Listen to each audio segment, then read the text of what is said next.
کولی جوانان اولین باغ استراحتی در شهر دوشنبه می باشد که هنوز 78 سال پیش بنیاد شده بود. مقامات ماه نوامبر سال گذشته درهای آن را بستند و پس از 10 ماه و بعد پوره بازسازی آن دوباره درهای آن را باز کردند.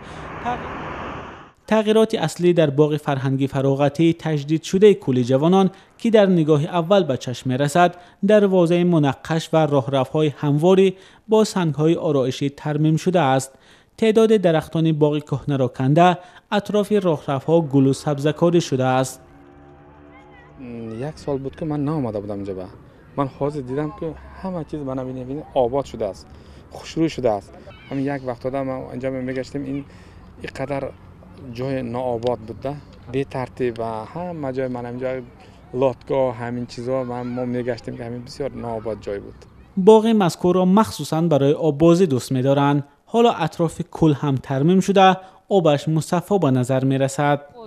وایو هست برای موسر پرتافتن، این چیزا اسکامیکو هست. همین فقط یک کمبودیچه که همین حاجت خانه نیست و هم بعد جای لباس عوض کنی.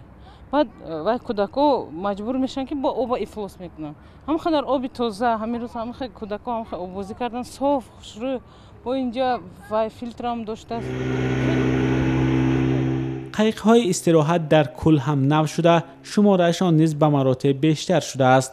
برای کودکان خردسال یک گوشه برای بازی بنیاد شده است که رایگان است.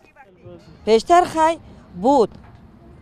بازیچه داشت، وای داشت، کاروسلا داشت، وای داشت.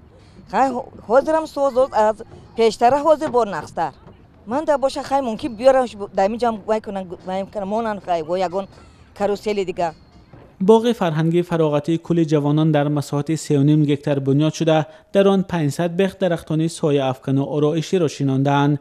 تجدید و نوسازی این باغ ادامه یک برنامه نوسازی و بنیاد مکانهای استراحت و فرهنگی شهرداری دوشنبه است که تقریباً 1.5 سال باز ادامه دارد.